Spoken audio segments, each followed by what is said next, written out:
Hey, what's up? What's happening and what's going down? It is your boy, the Ruxman, coming at you guys live and direct with some new gameplay from Overwatch. And this one, guys, just pay attention in the background. I'm going to be playing with Zarya.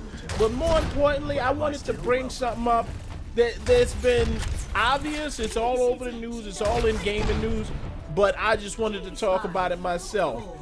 And this is the topic of the Xbox One S outselling the outselling the PlayStation 4 for its third month straight. And a lot of people are a little shaken up and wondering as to why this is. Now let's look at some of the facts right now, and we're gonna go kind of from both sides of the fence. So first off, it's a new item. It's new.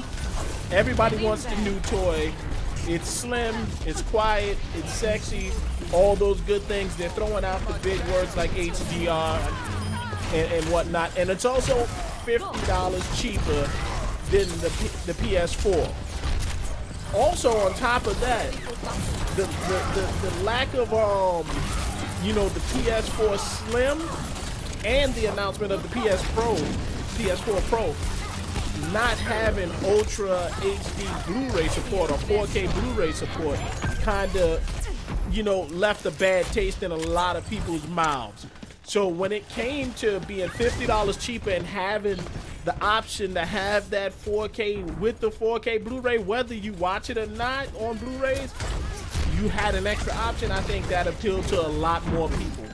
Outside of that, Sony had a very good standpoint when it was on PlayStation 3 with their actual service, with PlayStation Plus and PlayStation to go online and everything like that. It was free. Much like PC, it was free. An argument would be made in the past that you get what you pay for, but the fact of the matter is, on PC, which is the premier platform for gaming, and that's my opinion. I'm sure some people leave some comments against that, but it's free to play these games online. So when Sony decided to raise their price from $50 or zero really free to 50, and now from 50 to 60, that left another bad taste in people's mouths. As far as, especially with the last couple of games they've been giving out, haven't been top-notch things, and just straight up underwhelming specs that was, at that PS4 Pro press conference. The specs with that in comparison to something like Project Scorpio, I think that's another thing that kind of left a bad taste in people's mouths. Now I'm gonna tell you just like this, and I like Xbox, I like PC, I like Sony, I like them all. But with the new PlayStation 4 Pro, it's been getting beat up, it's been getting bashed all over YouTube. There's all kinds of videos with people talking bad about it. But for that price point, at $400, I'm gonna go out and say, guys, listen, it's not a bad machine at $400. Not at $400. But anyway, enough about that. Let's talk more about what's going on with Microsoft.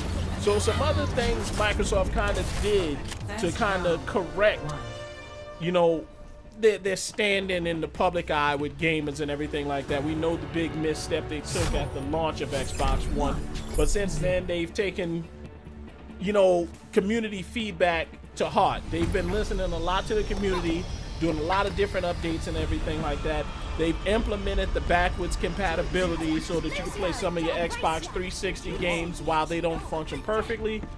It's still there, so it's an extra feature, so that's kind of cool. They came out with the Elite controller, which is a big step in the right direction, giving us a little more freedom in the way that we play. And the biggest thing right now, outside of like price drops and everything like that, and putting games in the box with the actual Xbox, is the Xbox Play Anywhere program. And that's where you basically buy a game that's a Microsoft first-party game, like Gears of War or Forza Motorsports or something like that, and you get a copy that you're able to play on PC for free.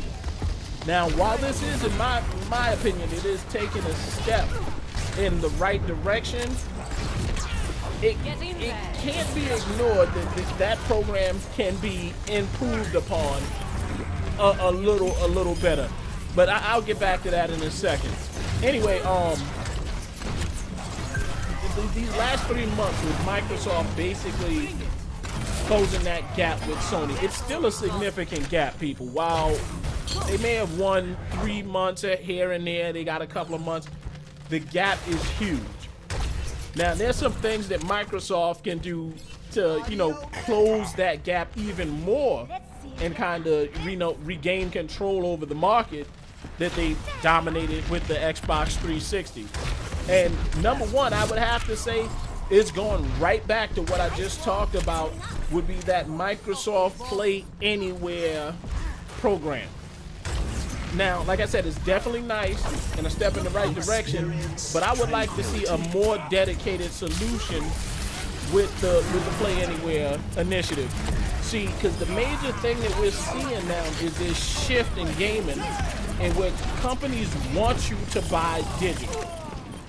But at the same time, there's no real incentive to buy digital. So far, Microsoft has created the most compelling reason to go digital in the fact that you can play it on multiple consoles or multiple platforms. However, my thing is this: if you buy a song on iTunes, you can download it to any MP3 player. You own the rights to that song, not the rights, but you can listen to it on whatever you want to listen to.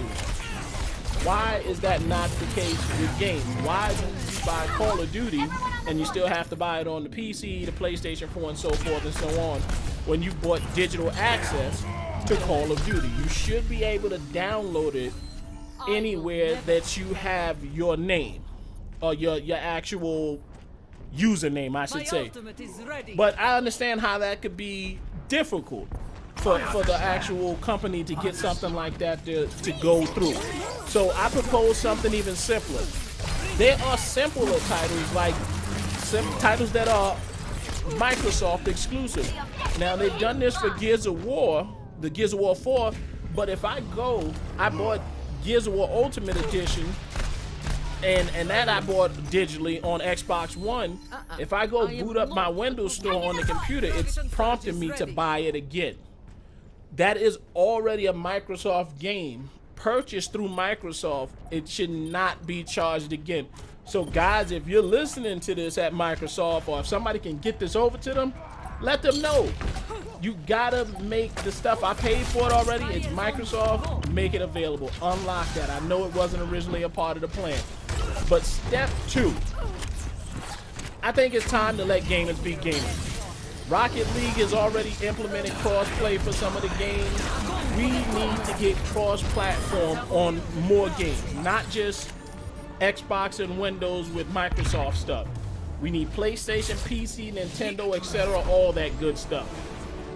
I'm just saying, we're missing out on a lot of big titles, Gears of War 2 and Guild Wars 2 rather, World of Warcraft and things like that.